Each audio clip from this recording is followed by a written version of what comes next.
Bonjour, c'est Benoît de Benoît Job. Voilà, pour ceux qui ne me connaissent pas, je suis expert en ressources humaines et j'aide les gens notamment à accéder au marché de l'emploi.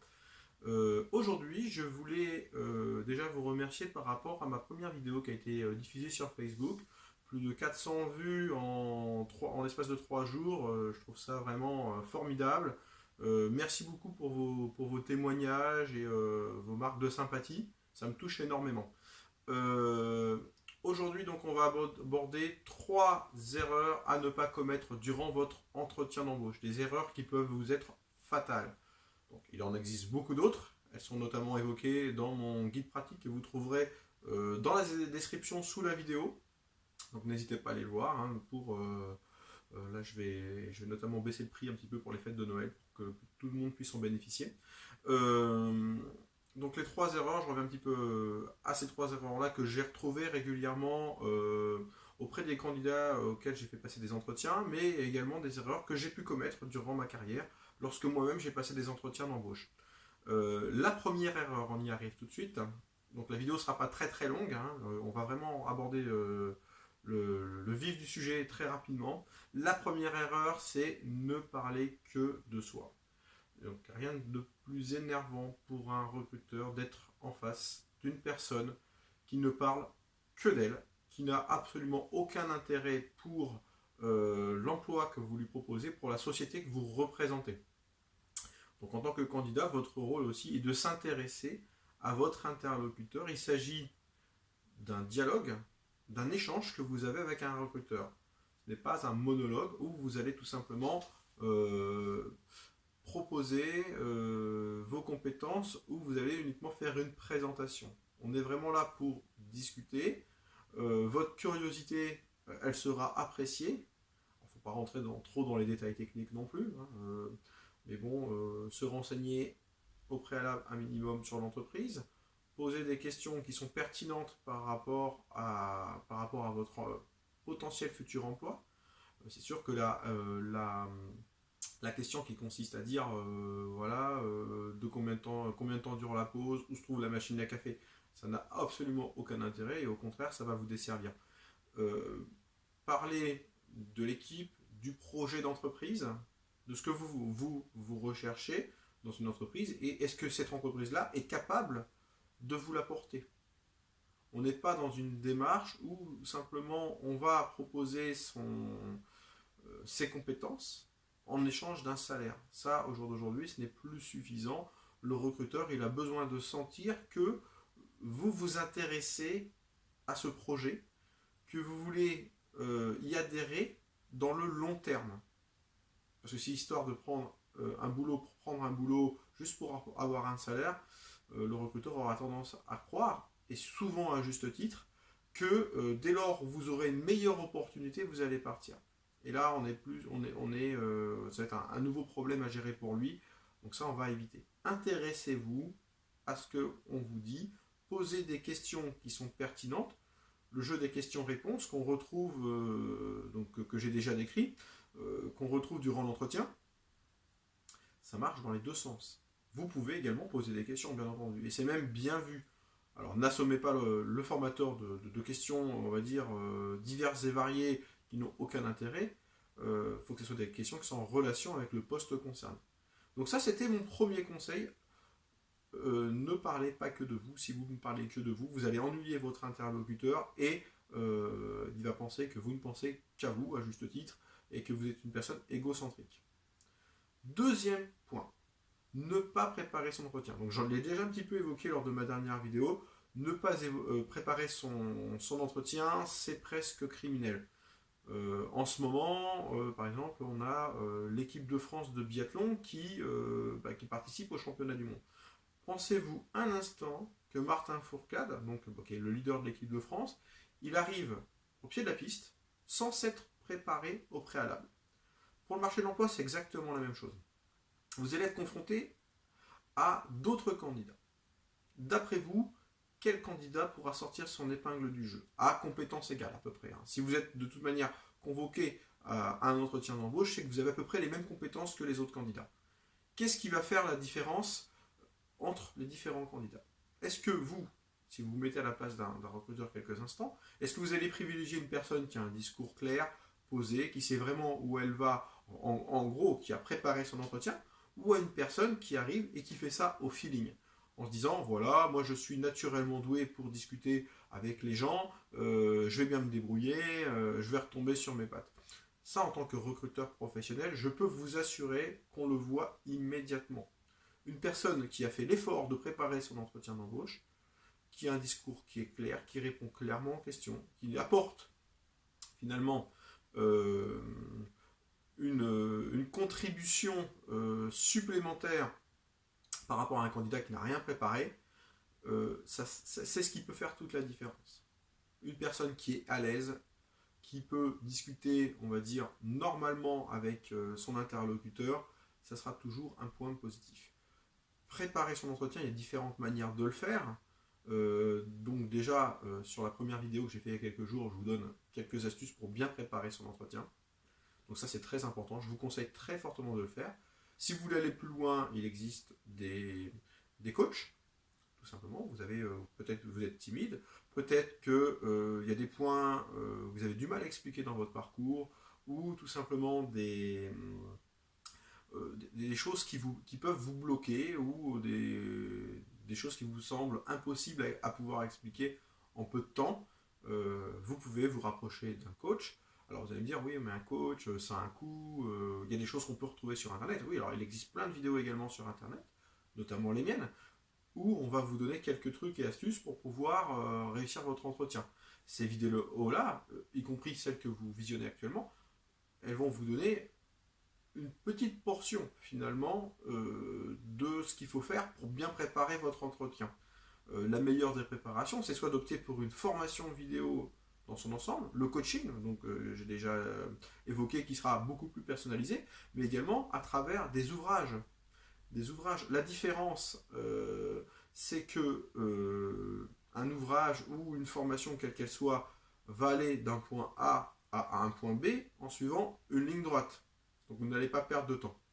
On va aller directement à l'essentiel et on va vous donner, que ce soit moi ou que ce soit un autre, différentes astuces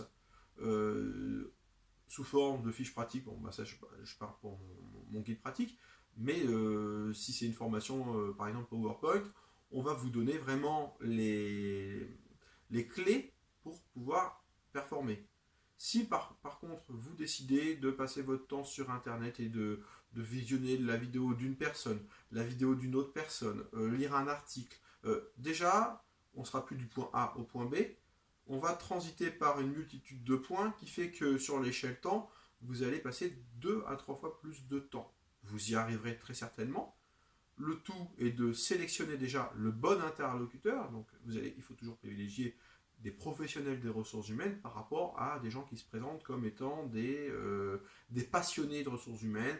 Il y a aussi également une foultitude de coachs en communication. Donc en communication, ça veut dire que ils vont vous apprendre à vous exprimer, il n'y a pas de problème par rapport à ça, mais est-ce qu'ils ont une réelle connaissance des ressources humaines? Est-ce qu'ils ont déjà recruté quelqu'un dans leur carrière? C'est des questions qu'il faut se poser. Et les conseils qui peuvent vous être distillés, en vous disant ouais, il faut être sûr de vous, il faut rentrer comme sur un match de boxe pendant votre entretien d'embauche, elles ne sont pas toujours distillées à bon escient. Donc méfiance par rapport à ces vidéos. Privilégiez toujours les vidéos si vous voulez vous auto-former, des vidéos de professionnels. Ça c'est vraiment le bon conseil que je peux vous donner par rapport à ça. On prépare son entretien comme on prépare une compétition sportive. Le but étant, lorsque vous arrivez le jour de l'entretien, d'être à 100% prêt et d'être paré à toute éventualité. Je reprends l'exemple du sportif. C'est une course dure 1 heure à peu près. Une course de biathlon, ça dure 1 heure. Mais pour préparer cette course et pour être, on va dire, à 100% de sa forme le jour de la course, ce sont des heures et des heures d'apprentissage au préalable dans l'ombre. Il ne faut pas que ça se voit non plus le jour de l'entretien. Ça se verra puisque le recruteur est un professionnel et qui verra que vous avez préparé votre entretien et il appréciera ça.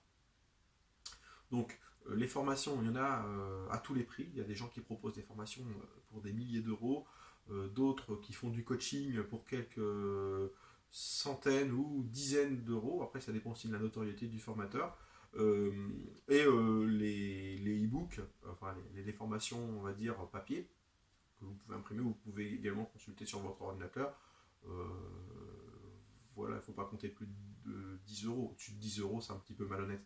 Donc voilà, pour 10 euros, c'est-à-dire même pas le prix d'un menu au McDonald's, vous pouvez avoir une formation de qualité qui fera la différence par rapport aux autres candidats. Parce que on va dire tout l'intérêt d'une formation, c'est de pouvoir se démarquer par rapport aux autres.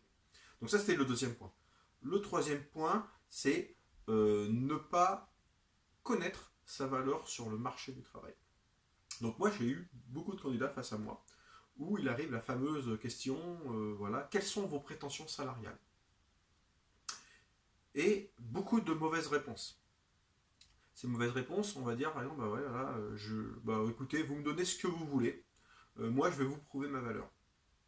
Donc ça, le message que reçoit le recruteur, c'est que cette personne-là ne connaît pas sa valeur sur le marché du travail. Elle n'arrive pas à se situer. Et elle ne prendra pas cette personne. Le recruteur ne prendra pas cette personne-là. Pourquoi? Parce que, admettons qu'on l'embauche, la personne ne connaît pas sa valeur, on va lui donner une certaine somme. À la fin du mois, on dit voilà, je vous ai embauché, je vous embauche à ça. Et la personne sera potentiellement déçue et risque de se plaindre du fait qu'elle n'est pas suffisamment rémunérée. Donc il est très important de connaître, pouvoir se positionner sur le marché du travail. Voilà, je reprends un exemple que j'ai repris la dernière fois.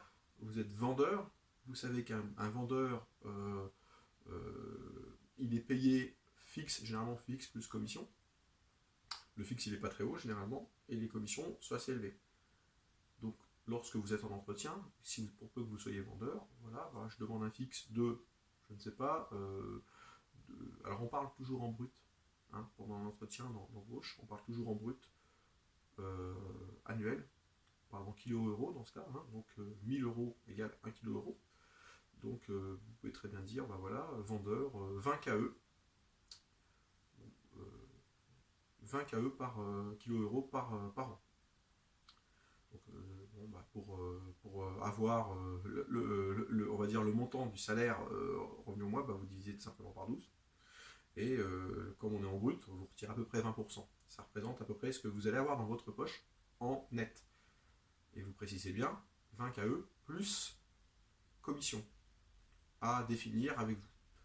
Là, vous êtes déjà sur quelque chose de précis. Vous pouvez également vous exprimer pour les métiers plus manuels en prix de l'heure. Donc moi, quand je travaillais en tant que recruteur dans des sociétés de travail temporaire, on parle beaucoup, là si on a des contrats beaucoup plus courts, on parle beaucoup au prix de l'heure.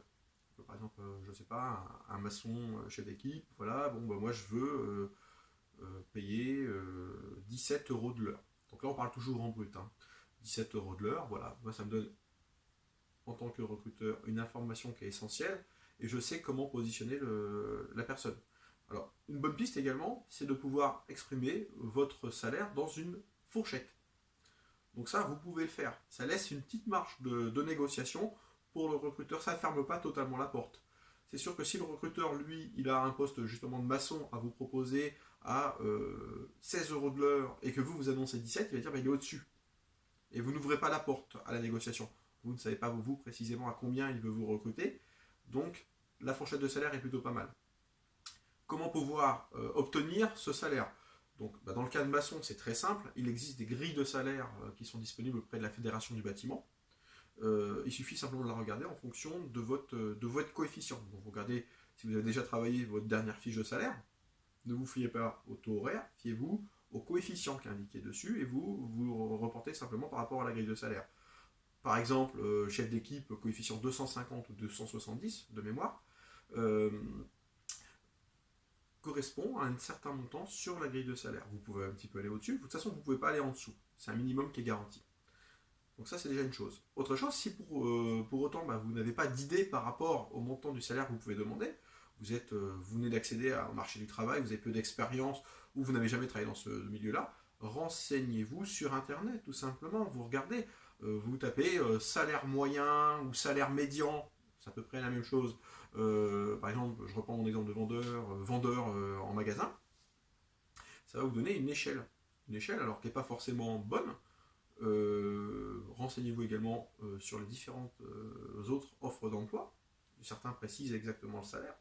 Et là, à partir de là, vous pouvez tout simplement vous fier par rapport à ce qui vous est donné et puis adapter ça à votre cas personnel. Surtout, ne déterminez pas votre salaire en fonction de vos besoins propres. Alors vous connaissez tous très certainement Stéphane Plaza, qui donne un excellent conseil au niveau de l'immobilier, c'est ne fixez pas le prix de votre maison en fonction de votre projet futur. C'est exactement la même chose dans le milieu du travail. J'ai besoin de, je ne sais pas, 2000 € par mois net, donc je vais te demander un salaire de 2000 € net par mois, parce que c'est mes besoins. Non, c'est pas comme ça. Il faut faire ça en fonction du marché et en fonction du prix réel de votre emploi. Donc dans le salaire, on englobe, donc, comme je vous le disais tout à l'heure, le salaire, c'est composé de différents facteurs. Premier facteur, tout simplement ce que vous allez toucher, le salaire brut ou mensuel. Ça, c'est le premier facteur. Deuxième facteur, éventuellement les primes, qui peuvent être un élément constituant de votre salaire. Là, on est sur quelque chose qui peut varier en fonction de vos résultats notamment, mais les primes peuvent faire partie de votre salaire. Et troisième composant de votre salaire, les avantages. Ça peut être une voiture de fonction, ça peut être un ordinateur, ça peut être une prise en charge, on va dire, améliorée de vos frais professionnels. Tout ça, ça rentre dans le salaire et tout ça, ça doit être évoqué, si on vous le demande, durant l'entretien d'embauche. Si on ne vous le demande pas, vous ne l'évoquez pas, parce qu'il peut y avoir plusieurs entretiens. Également, une erreur que je rencontre régulièrement, c'est les gens qui lisent mal l'annonce à laquelle ils ont postulé. Bien souvent, sur l'annonce, on précise tout simplement le salaire.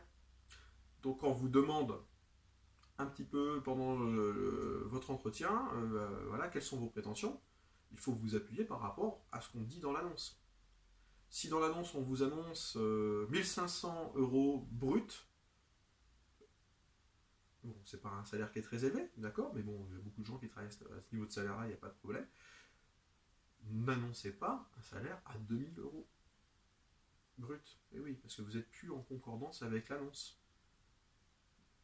S'il y a une fourchette également, annoncez un salaire qui est compris dans cette fourchette. Vous annoncez la même. Voilà. Ne faites pas remarquer au formateur que c'est déjà précisé dans l'annonce. Il le sait pertinemment, c'est lui qui l'a rédigé. Donc voilà. Ça, c'est très important également, savoir se situer par rapport à ses compétences sur le marché du travail. Il y a plusieurs outils, je vous en ai donné quelques-uns. Bien entendu, on peut aller beaucoup plus loin. Des erreurs, il y en a malheureusement plus que 3 à faire durant votre entretien d'embauche. Je vous donne vraiment les 3 principales. Moi, je vous encourage réellement à travailler au préalable sur votre entretien. N'arrivez pas à votre entretien les mains dans les poches. Vous ferez toute la différence et c'est ce qui vous permettra de performer. Voilà, c'était la fin de cette vidéo. Je vous remercie beaucoup encore une fois de la visionner. Elle est disponible comme précédemment sur Facebook, mais également sur YouTube, que je viens de lancer la chaîne, donc il y a beaucoup moins de vues, et ça vous permettra également de vous abonner soit à ma page Facebook, Benoît Job. Donc encore une fois, je vous donnerai les coordonnées sous la vidéo, et également à ma page YouTube du même nom, qui vous permettra également de vous abonner, et la petite cloche vous permettra de suivre mon actualité. Je ferai beaucoup d'autres vidéos, des articles, enfin voilà. N'hésitez pas également à me laisser des commentaires, je ferai tout mon possible pour pouvoir y répondre. Voilà, je vous souhaite une excellente fin de journée, je vous dis à très bientôt, et encore une fois, merci pour la première vidéo.